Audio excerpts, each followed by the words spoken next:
je ne peux pas commencer à enseigner sans pour autant vous dire merci. Au nom de la communauté Pain du Soir, je viens dire merci à tout un chacun de vous qui nous a soutenus durant ce moment d'épreuve que nous avons subi. Vous étiez là à nous téléphoner pour nous encourager. Vous étiez là à apporter votre pain et votre eau. Vous étiez là à nous donner votre argent pour que nous puissions passer ce moment dans de bonnes conditions. Que le Dieu des cieux, le Dieu d'Abraham, d'Isaac et de Jacob, les dieux de la radio Pain du Soir, visite tout un chacun et lui rende au centuple ces gestes que vous avez faits pour témoigner votre amour et votre fraternité vis-à-vis de nous.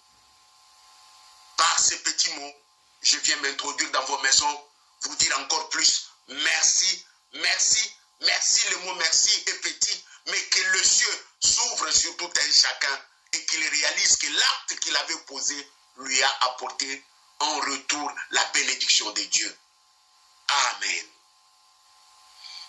Voilà, ce matin, nous commençons un nouveau thème qui est le pouvoir de la présence de Dieu dans la vie du chrétien. Le pouvoir de la présence de Dieu dans la vie du chrétien. Bien-aimés, étant encore au début de l'année, en priant et en réfléchissant toute cette semaine, je me disais, Dieu, qu'est-ce que je vais dire à ton peuple? Non, Dieu m'a mis à cœur de partager ces sujets. C'est vrai, ça me concerne d'abord moi personnellement, et j'ose croire que ça te concerne aussi. Le pouvoir de la présence de Dieu. Je peux même dire le pouvoir tout-puissant de la présence de Dieu. En parcourant ma Bible de Genèse à Apocalypse, nous voyons beaucoup d'exemples de comment la présence de Dieu donne à ses enfants le pouvoir de vivre avec lui, le pouvoir d'être béni par lui, le pouvoir d'être victorieux avec lui, le pouvoir de remporter des batailles avec lui. L'un des plus grands exemples se trouve dans la vie de Moïse. Je souhaite qu'on lise ensemble Exode 33, le verset 15, mais la partie B qui m'intéresse. Exode 33, la partie, chapitre 15, le verset B qui m'intéresse. Moïse lui dit, si tu ne marches pas toi-même avec nous, ne nous fais pas partir d'ici. Moïse lui dit, si tu ne marches pas toi-même avec nous, ne nous laisse pas partir d'ici. Bien-aimé, le contexte est tel que Israël venait de traverser la mer Rouge. Israël était déjà dans le désert en plein campement. Mais ici, il s'était arrêté quelque part pour pouvoir se reposer. Et après le temps de repos, Dieu donne l'ordre à Moïse de partir d'ici. Quand nous lisons le chapitre 33 en ses débuts, il dit, l'Éternel dit à Moïse, va, pars d'ici, toi et le peuple que tu as fait sortir d'Égypte.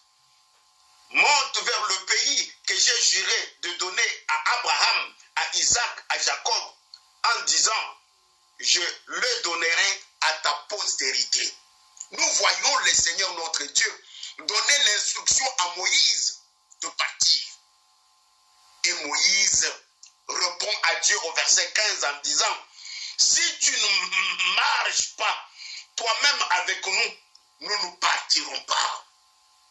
Si tu ne marches pas toi-même avec nous, nous ne partirons pas. Qu'est-ce que cela signifie? Qu'est-ce que cela signifie la phrase de Moïse? Moïse veut tout simplement dire que, Seigneur, si ta présence n'est pas au milieu de nous, nous, on ne va pas bouger ici. Si ta présence ne nous accompagne pas, on ne voit pas la raison pour laquelle nous allons partir. Si toi-même, ta présence n'est pas là, on ne fera absolument rien. La réponse que Moïse donne à Dieu, quelque part, Moïse connaissait le pouvoir de la présence de Dieu dans la vie du chrétien. Moïse connaissait le pouvoir de la présence de Dieu dans sa marche avec Dieu. Bien-aimé, je souhaite que tu dises, tu réalises qu'en ce début d'année, tu as tout intérêt de chercher la présence de Dieu. Tu as tout intérêt de travailler dur pour que le pouvoir de Dieu t'accompagne. Le pouvoir de sa présence, le pouvoir de sa puissance accompagne ton année 2023. Ce que nous devons savoir ce matin est que Dieu n'est pas une présence, mais il est une personne avec une présence. C'est pourquoi la confusion entre dans la vie de beaucoup. Dieu n'est pas une présence, sœur Marcy, toi qui me suis très bien. Mais Dieu est une personne ayant une présence. Et sa présence est la preuve même de sa personne. Non, souvent les gens disent que il y a qui présence dans l'ensemble. Oui, je suis tout à fait d'accord. Mais c'est la personne de Dieu lui-même qui est à côté de toi. Et parce que tu ne peux pas la voir, c'est sa présence que tu ressens. Mais Dieu n'est pas une simple présence, mais Dieu est une personne qui se manifeste par sa présence. Voilà la notion que nous devons avoir dans la tête de la présence de Dieu. Pour aller beaucoup plus au but, le point que j'aimerais aborder, le point A, quel pouvoir donne la présence de Dieu dans la vie du chrétien? Quel pouvoir donne la présence de Dieu dans la vie du chrétien? Je sais que dans le cadre de l'enseignement, je peux beaucoup plus m'étaler, mais nous sommes dans le cadre d'un culte dominical. Je vais donner 2, 3, 4 points et m'arrêter là. On verra la suite selon que le Seigneur nous donnera le temps. Le premier pouvoir que moi j'ai découvert dans les Saintes Écritures qui donne la présence de Dieu, c'est la distinction. C'est la distinction. Écris bien la distinction. Nous lisons ça dans Exode 33 toujours, le verset 16, la partie B. Je peux lire l'entièreté du verset pour bien comprendre. Comment sera-t-il donc certain que j'ai trouvé grâce à tes yeux, moi et ton peuple? Ne serait-ce pas quand tu marcheras avec nous? Et quand nous serons distingués, moi et ton peuple. La présence de Dieu apporte la distinction. Tout celui qui a la présence de Dieu, tout celui qui expérimente la vraie présence de Dieu, nous ressent la distinction. Ressent la distinction. Bien-aimé, ce qui distinguait Israël dans l'Ancien Testament avec d'autres nations, c'était la présence de Dieu simplement. Parce que Israël était conduit par Dieu, Israël avait la présence de Dieu. Cela distinguait Israël des autres nations. Ce matin, je prie et je désire que tu recherches la présence de Dieu. La présence de Dieu va te distinguer. La présence de Dieu va te distinguer. Bien-aimé, distinction signifie être mis à part, ne pas se mélanger avec les autres. Ce qui faisait la distinction d'Israël avec d'autres nations, Israël n'était pas mélangé avec les autres. Israël avait son Dieu au milieu de lui. Les autres nations avaient leurs idoles, avaient leurs petits dieux. Mais Israël, à cause de la présence de Dieu, il ne pouvait pas se mélanger aux autres. Combien de fois nous chrétiens aujourd'hui, Nous ne recherchons pas la distinction au travers de la présence de Dieu. Quand la présence de Dieu est dans ma vie, ça me distingue. Souvenez-vous de Malachie 3,18 qui dit, vous verrez de nouveau la différence entre celui qui sert Dieu et celui qui ne le sert pas. Entre le méchant et le juste. C'est Malachie qui appuie l'importance de la présence de Dieu. Celui qui y est accompagné par Dieu, c'est lui qui a la présence de Dieu. Dieu les distingue. Dieu dit, vous verrez la différence entre ceux qui me servent et ceux qui ne me servent pas. Entre le méchant et le juste. Premier pouvoir que reçoit le chrétien quand il a la présence de Dieu. Dieu les distingue. Dieu va te distinguer au travail. Dieu va te distinguer dans le mariage. Dieu va te distinguer dans le quartier. Non, les autres vont commencer à te demander pourquoi tu es comme ça. Au contraire, parce que toi, tu as recherché la présence de Dieu. Dieu te distingue. Ce matin, ma prière et le désir de mon cœur est que chacun de vous qui me suit ait à cœur durant cette année à rechercher la présence de Dieu. La présence de Dieu est plus que tout. La présence de Dieu est plus que l'argent. La présence de Dieu est plus que tout ce que tu peux rechercher. Parce que dans la présence de Dieu, tu reçois tout. D'où mieux vaut rechercher la présence de Dieu. Je m'appuie aussi sur les textes des évangiles où le Seigneur lui-même dit, cherchez premièrement, le premièrement là doit être souligné, cherchez premièrement le royaume et la justice de Dieu. Et quand quelqu'un cherche le royaume de Dieu, il cherche la présence de Dieu. Quand quelqu'un cherche le royaume de Dieu, il cherche Dieu. Et quand Dieu est là, tout te sera donné par surcroît. Dites amen avec moi. Premier pouvoir, c'est la distinction.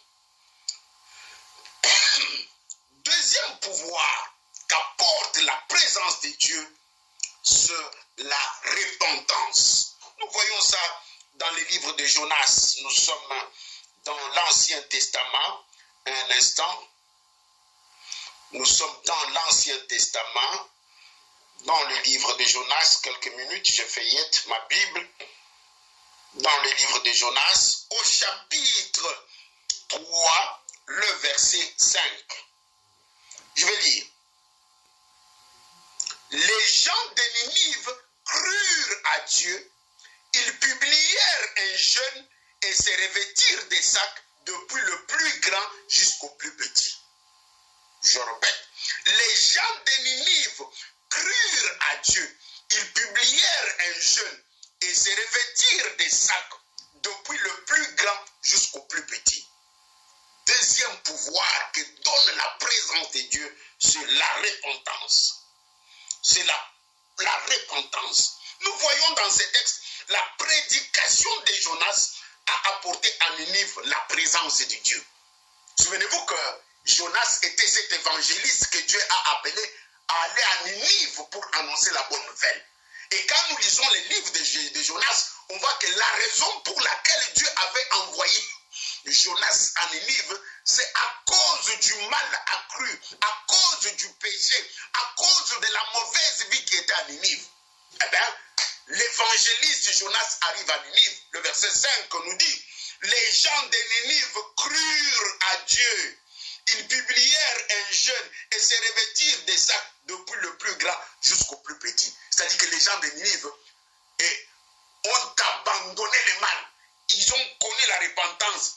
La parole de Dieu que Jonas a prêchée a apporté la présence de Dieu dans la ville. Là où il y a la présence de Dieu, il n'y a pas le péché. Là où il y a la présence de Dieu, il y a la repentance. Là où il y a la présence de Dieu, les gens donnent le dos au mal.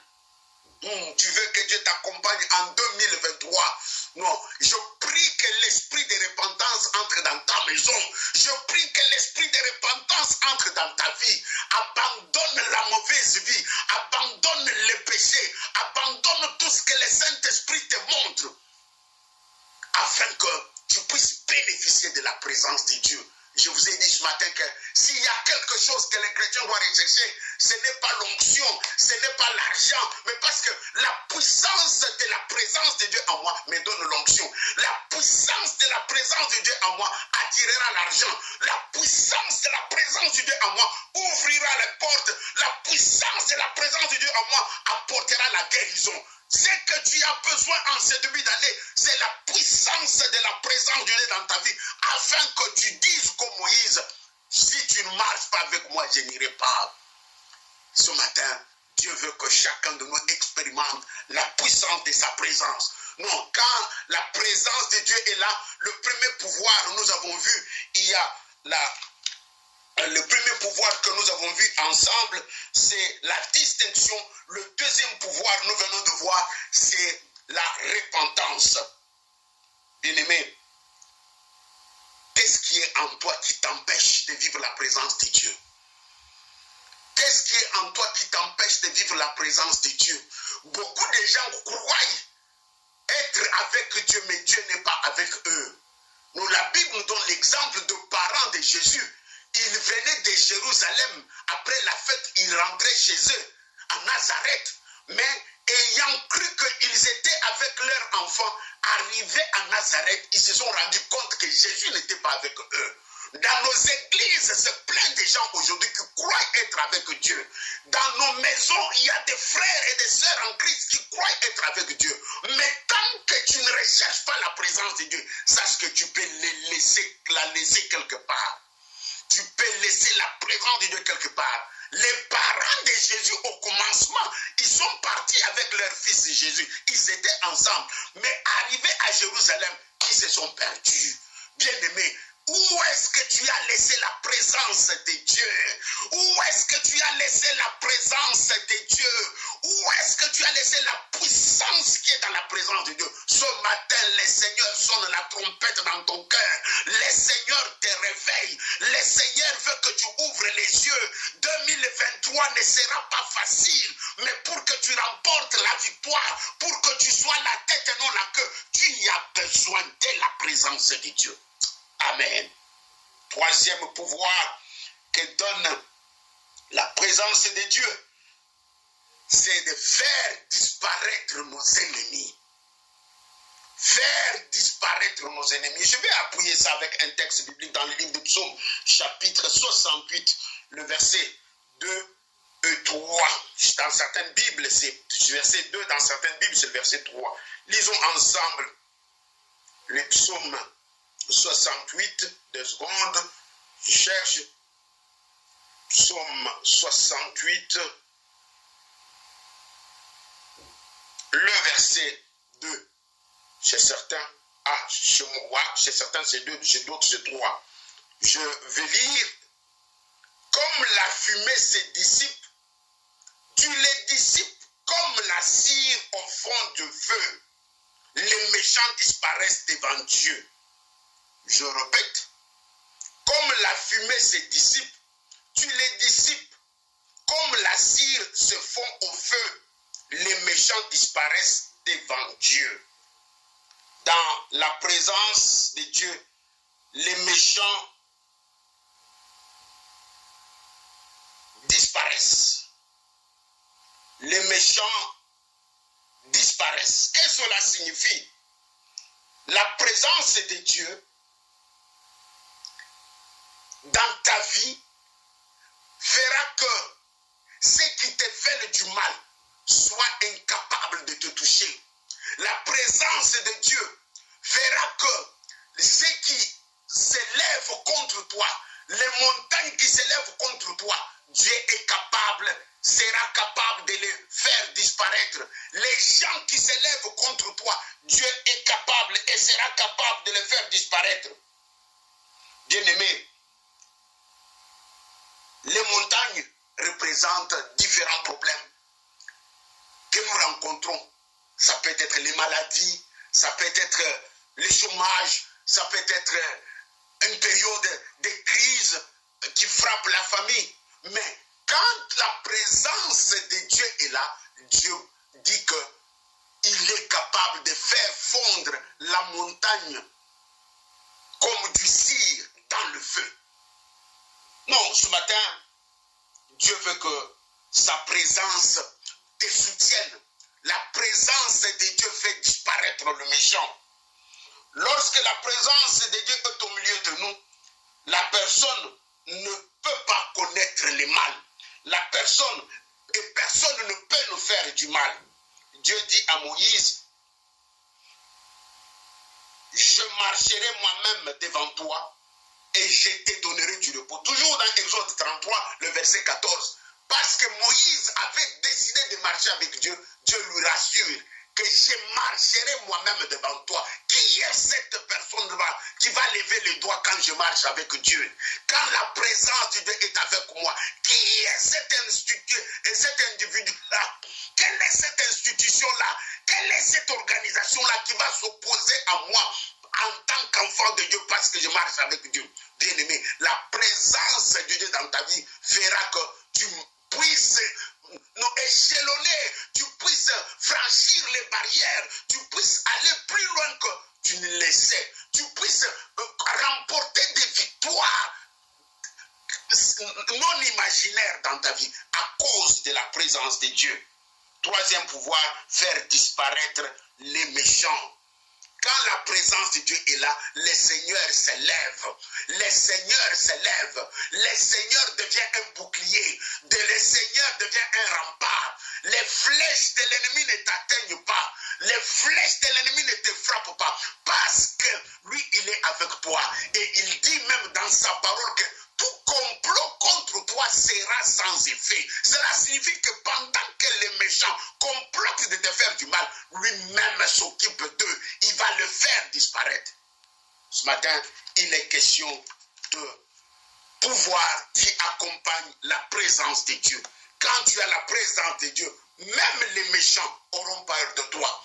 Même les méchants. Non, je me souviens d'une sœur qui me raconte une histoire qu'un jour, il fait un songe, les gens de son village, un de ses oncles, et qui lui dit dans les songes que, hé, Mélanie, Mikolobele, tout ce monde lui sous-sauté, hein. Ça, c'est dans les songes que la sœur, l'oncle du village, lui dit que Mikolobele, tout ce monde lui sous-sauté. Et la sœur est venue partager avec moi, mais pasteur, regarde, j'ai rêvé que mon oncle tel, dans mon village, me dit que Mikolobele, tout ce monde lui sous-sauté. Comment expliquer une garafan dans la poto, bango baza kuna na kasangulu. Je lui ai dit que non. Bazo mona le sous-sauté na nzungu na bango ya magie ya kinduki. Na nzungu na bango na ba contrôler kayo. Mais Nicolas tellement que tozalaki na programme à prière. On landi ba instruction au matisi niveau à mabondeli ba koki komona le sous na nzungu na bango te. Non, je souhaite que 2023 mon frère, ma soeur, décide-toi pour que les méchants ne mettent pas ses mains sur toi. Pour que les méchants ne mettent pas ses mains sur toi, tu dois te réveiller dans la prière. Tu dois être un homme et une femme qui chauffent dans la prière. Il n'y a que la prière qui établit un vrai contact entre l'homme et Dieu. Et Dieu entre dans ton dossier, Dieu entre dans ton projet et Dieu entre dans tes besoins. Amen, amen, amen. Quatrième pouvoir de la présence de Dieu, ou que la présence de Dieu apporte, c'est la direction divine. La direction divine. C'est là, toujours dans Exode 13, le verset 21. Donnez-moi une minute, je feuillette ma Bible. Exode 13, verset 21, qu'est-ce que ça nous dit? Suivons la lecture. Le verset 21 dit ceci. L'Éternel allait devant eux le jour dans une colonne de nuée pour les guider dans leur chemin, et la nuit dans une colonne de feu pour les éclairer afin qu'ils marchent jour et nuit. Bref, le verset 21 nous montre que pendant la conquête, pendant la marche dans les déserts, Dieu était présent parmi son peuple. Et la présence de Dieu a fait que Israël puisse avoir une bonne direction. Israël puisse prendre de bonnes décisions. La présence de Dieu dans la vie du chrétien donne la direction divine. Tu as des décisions à prendre, ne prends pas des décisions seules. Tu as des engagements à prendre.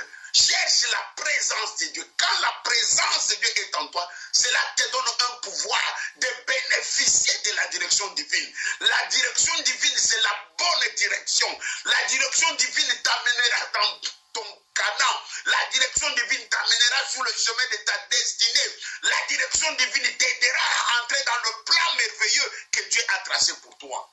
Bien-aimé, quand Israël était dans le désert, durant sa marche, Dieu s'est manifesté au travers de la nuée.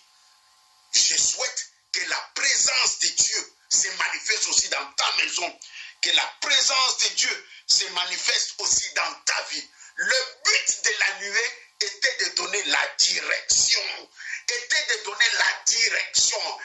direction veux-tu prendre cette année? Quelle décision veux-tu prendre cette année? Quel commerce veux-tu faire? Moi, quand quelqu'un vient me voir, la première des choses, prions, cherchons d'abord la direction de Dieu. Parce que quand nous cherchons la direction de Dieu, nous ferons un bon investissement. Quand nous cherchons la direction de Dieu, nous prendrons de bonnes décisions.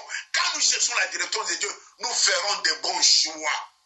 Aujourd'hui, il y a ceux qui regrettent et qui pleurent par manque de la direction de Dieu.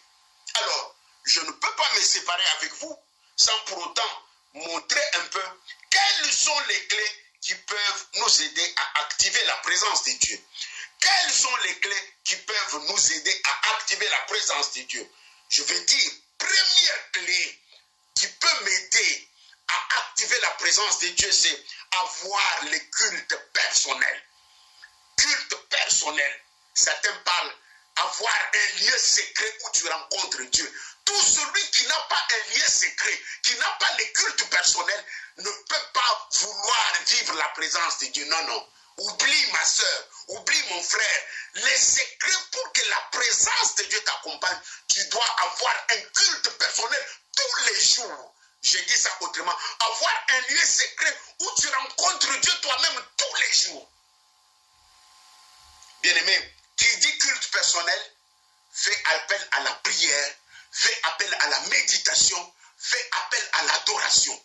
Je ne peux pas entrer dans les détails, mais j'aimerais te dire qu'une des clés pour que la présence de Dieu t'accompagne en 2023, cherche à avoir un culte personnel. Choisis un temps, choisis un moment, choisis un lieu où tu vas te rencontrer. Toi-même, tu sais que quand j'entre dans ces lieux, ou bien quand je m'assois sur cette chaise-là, c'est juste pour entrer en contact avec Dieu. La rencontre dynamique, quotidienne avec Dieu est l'une des clés qui peuvent aider quelqu'un à activer la présence de Dieu dans sa vie. Deuxième clé pour activer la présence de Dieu dans la vie du chrétien, c'est avoir l'amour pour des frères et sœurs dans l'Église. Je peux même aller plus loin, l'amour du prochain. Avoir l'amour pour des frères et sœurs dans l'Église. Je peux dire que, bien aimé dans la foi, il est très important de vivre dans l'amour. Parce que je ne vois pas Dieu. Le Dieu que je prie, je ne peux pas le voir avec mes yeux physiques. Mais le Dieu là, je le vois dans mon prochain. Si je n'aime pas mon prochain, je n'aime pas Dieu. La Bible dit que comment tu n'aimes pas celui qui est à côté de toi, mais que tu vois et tu prétends aimer Dieu que tu n'as jamais vu. C'est faux cela. Dans la vie chrétienne, pour activer la présence de Dieu, je dois avoir un cœur ouvert, un cœur sincère, accepter les frères et sœurs dans l'église comme les dieux le présentent, comme ils sont créés par Dieu. Mais que voyons-nous pas aujourd'hui? Dans l'église, il y a des gens qui ne se parlent pas. Dans l'église, il y a des gens qui vivent à couteau tiré. Cela ne peut pas attirer la présence de Dieu. Voilà pourquoi nos prières sont sèches, nos prières sont mécaniques. On prie, c'est comme si on ne prie pas. C'est comme si on tapait le marteau sur un caillou. Rien ne change. Tout simplement, il nous manque deuxième clé. La clé qui parle de l'amour vis-à-vis de mon prochain que je vois. Troisième clé pour activer la présence de Dieu. J'aime bien ça. Il s'agit de la louange. Nous devons apprendre à louer Dieu avec sincérité, à adorer Dieu. La Bible dit que Dieu siège au milieu des louanges de son peuple. Et Dieu siège au milieu de louanges, pas des animaux, mais de son peuple. C'est-à-dire quand son peuple entre dans la vraie louange, quand son peuple entonne une vraie adoration, le Dieu Tout-Puissant déplace son trône, il vient s'asseoir au milieu de son peuple. Alors sa présence commence à vous accompagner. C'est ainsi que les miracles s'opèrent dans l'église au travers de louanges. C'est ainsi que les guérisons s'opèrent à l'église à travers les louanges. C'est ainsi que les délivrances s'opèrent dans l'église à travers les louanges. Tout simplement parce que la présence, la puissance de la présence de Dieu est manifeste. Je peux aller plus loin pour dire que ce qui active la présence de Dieu, ce sont les offrandes. Bien-aimés, nous n'offrons pas à Dieu pour offrir, mais l'offrande que tu donnes, le sacrifice que tu donnes, te met en contact avec le monde spirituel. Le monde physique entre en contact avec le monde spirituel au travers d'une offrande. Tant qu'il n'y a pas d'offrande, l'offrande est aussi un moyen par lequel Dieu entre en contact avec l'homme. Souvenez-vous de 1 Roi 3, 4, quand Salomon est devenu roi, il a choisi d'offrir à Dieu 1000 holocaustes. Cela a étonné Dieu, au point où Dieu a donné tout à Salomon. Dieu avait donné tout à Salomon. Le moyen que Salomon avait utilisé pour chercher la présence de Dieu, attirer la présence de Dieu, c'était au travers de son offrande. Je vais terminer par dire qu'il y a aussi, pour activer la présence de Dieu, la communion fraternelle. La communion fraternelle. Évitons d'être chrétiens seuls. Évitons d'être chrétiens sans église. J'ai toujours tapé sur ma table. Moi, je prêche depuis 2008 sur la radio Pain du Soir. Je suis un des pionniers de la radio Pain du Soir. Mais j'encourage tout chrétien à avoir l'église. Pourquoi? Parce que je connais la force de la communion fraternelle. Je sais que la Bible dit que dans Matthieu chapitre 18, le verset 22, là où 2 ou 3 sont réunis en mon nom, je suis au milieu d'eux. La présence de Dieu se manifeste là où il y a 2 ou 3 réunis en son nom. Pas là où il y a une seule personne. La communion fraternelle est aussi un moyen que Dieu utilise pour manifester sa présence. N'oubliez pas que les fameux textes des Actes des Apôtres nous disent qu'ils persévéraient. Ils persévéraient, c'est au pluriel. Il s'agissait des gens de l'église primitive. Dans la fraction de pain, dans la prière, dans l'enseignement et dans la communion fraternelle. La communion fraternelle, c'est avoir un cadre, avoir un lieu où nous nous rencontrons pour adorer Dieu. Ce matin, il était question de pouvoir de la présence de Dieu. Le pouvoir tout puissant de la présence de Dieu. Le Seigneur a voulu juste nous rappeler que nous sommes au début d'année. Cherchons à marcher avec Dieu comme Moïse. Et quand nous marcherons avec Dieu, il va nous distinguer. Nous allons nous repentir. Il y aura la repentance, les changements. Et il va faire disparaître nos ennemis. Et il va nous donner une bonne direction. Et la deuxième partie de mon enseignement était consacrée à quelques types, quelques secrets pour pouvoir activer la présence de Dieu si tu l'avais perdu. Que Dieu bénisse sa parole. Un très bon dimanche à tous. Avant toute chose, je vais donner les annonces avant que je prie. Première annonce, Dieu de gloire, merci beaucoup pour ce moment. Merci éternel pour tout ce que tu as permis dans nos vies. Merci de nous réveiller ce matin. Merci de commencer cette journée avec nous.